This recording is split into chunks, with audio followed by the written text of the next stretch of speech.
नमस्कार मंडळी, मी स्मिता शिवाळे आणि आपल्या YouTube चॅनलमध्ये पुन्हा एकदा सगळ्यांचं स्वागत आहे। आजच्या व्हिडिओमध्ये मी डाग असलेल्या चेहऱ्यावर, पिंपल असलेल्या चेहऱ्यावर मेकअप कसा करायचा हे सांगणार आहे। अगदी हायपर पिगमेंटेशन असू देत, वांग असू देत किंवा काळे डाग असू देत, काळे चट्टे असू देत, तरी सुद्धा ते कसे हाईड करायचे, लपवायचे कसे हे या मेकअप मध्ये मी सांगणार आहे। आणि हा मेकअप इतका नॅचरल आहे की तुम्ही ऑफिसला जाताना किंवा डेली रुटीन मध्ये ज्यांना मेकअप करायची आवड आहे तुम्ही अगदीच करू शकता, कारण तो असा नॅचरल दिसतो। तुम्हाला चांगलं माहिती आहे की मागच्या व्हिडिओजमध्ये मी सांगितलं होतं की माझ्या चेहऱ्यावर थोडेसे पिंपल्स आले होते आणि काळे डाग होते, तर थोडेसे काळे डाग इथे उरलेले आहेत। तर तेवढ्यातच मला असं वाटलं आपण व्हिडिओ बनवूया, म्हणजे आपल्या सबस्क्रायबर्सला कळेल की डाग असलेल्या चेहऱ्यावर मेकअप कसा करायचा आणि ते हाईड कसं करायचं। तुम्हाला आता दिसत असेल इतका नॅचरल हा मेकअप दिसतो।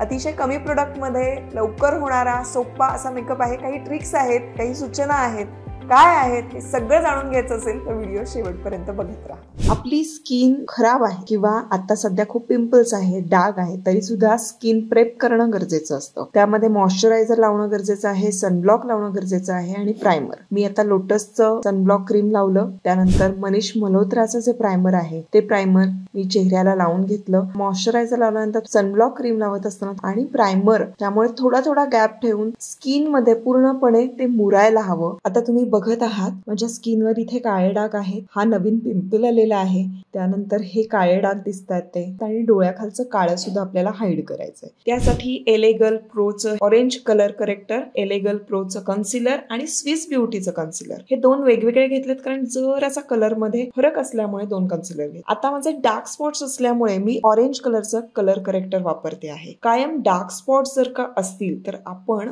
ऑरेंज कलरचं करेक्टर वापरायचं असतं। जर का तुमच्या चेहऱ्यावर रेड कलरचे स्पॉट्स असतील, नुकतेच आलेले पिंपल असतील, तर ग्रीन कलरचं कलर करेक्टर वापरायचं असतं।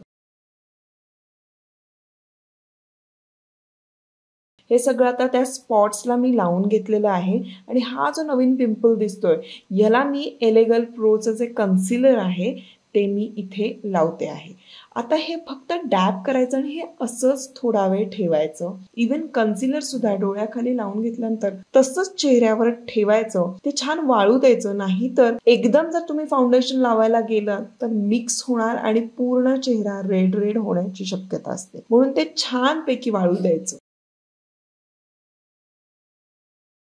आता इथे ब्लेंडर घेतलेलं आहे, ते पाण्यात छानपैकी बुडवायचं, स्पॉन्जी करायचं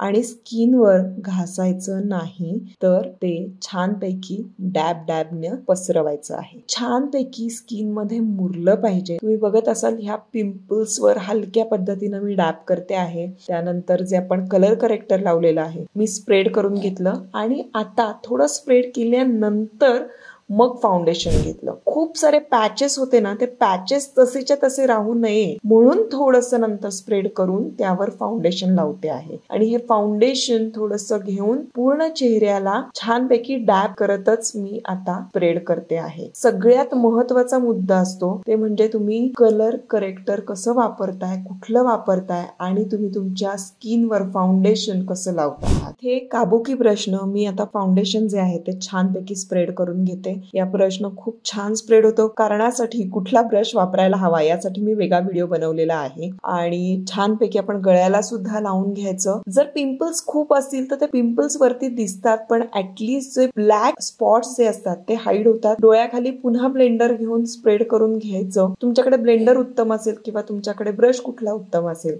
त्या पद्धतीनं तुम्ही ते स्प्रेड करायचं आहे आणि बेस खूप चांगला होणं गरजेचं असतं। आता इथे क्रायलॉनचं स्टिक घेतलेलं आहे, त्याने मी कटिंग करते। हे क्रायलॉनचं स्टिक आहे, हे इतकं मोठं आहे, खूप दिवस झाले मला हे चालतंय। तर तुम्हाला जसं गरजेचं आहे, जसा तुमचा चेहरा आहे त्याप्रमाणे कटिंग करायचं। नाकाचं हे जे कटिंग आहे त्याच्यासाठी मी ब्रश वापरलेला आहे। आता हा जो पिंपल आहे त्या पिंपलवर जेव्हा कटिंग करायची वेळ येते त्यावेळेला तो हायलाइट होण्याची शक्यता असते, त्यामुळे थोडंसं पिंपलच्या वरती, म्हणजे दोन्ही साईडला मला पिंपल्स आहेत त्याच्यामुळे तिथे थोडंसं वरती असं कटिंग करून घेतलेलं आहे. पावडर घेतली आहे मिस्ट क्लेअरची, ही येलो कलरची पावडर आहे. ही मी डोळ्याखाली जरा जास्त लावून घेते आणि पूर्ण चेहऱ्याला ओव्हरऑल खूप छान पद्धतीनं डॅबिंगनं स्प्रेड करायची आणि जो आपण बेस केलेला आहे तो आपण लॉक करून टाकायचा आणि त्यानंतर आपण आय शॅडो करायला घ्यायचा. आय शॅडो मी खूप नॉर्मल करते कारण हा जो लुक आहे हा खूप नॅचरल आपल्याला ठेवायचा आहे. इथे खूप मेकअप केलाय असं दिसता कामा नये. ब्राऊन शेड हा सगळ्यात बेस्ट असतो. सो हलकंसं ब्राऊन शेडनी मी शॅडो करून घेते. यानंतर सगळ्यात महत्वाचा मुद्दा असतो ते म्हणजे आयब्रोज मी करून घेतलेले आहेत.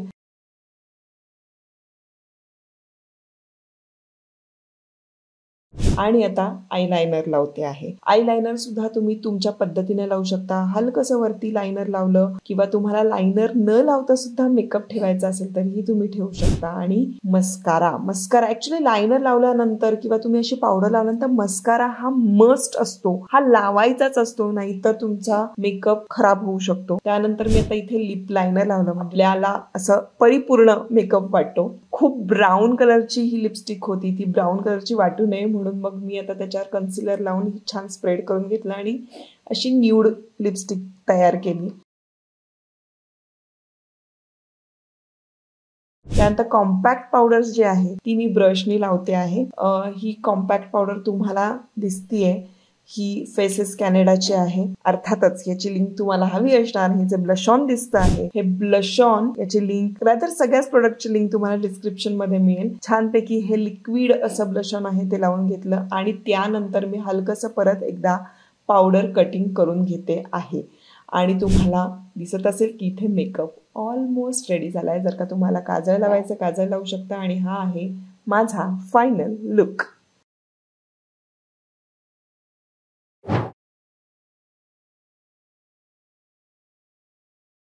तर अशा पद्धतीनं हा साधा सोपा मेकअप झालेला आहे. बघितलं किती सोपं आहे आपल्या चेहऱ्यावरचे फ्लॉज लपवणं. त्यामुळे आत्मविश्वासासाठी आपल्याला मेकअपची खरं तर गरज लागत नाही, त्यासाठी स्मार्ट असण्याची गरज असते.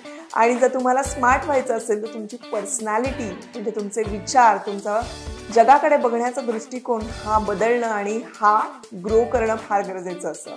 त्यामुळे मेकअपमुळे आपण ग्लो तर करूच, पण विचारांनी आपण ग्रो व्हायला हवं. तर हा व्हिडिओ तुम्हाला आवडला असेल तर लाईक करा, शेअर करा आणि चॅनल सबस्क्राईब करा. भेटूया आता पुढच्या व्हिडिओ.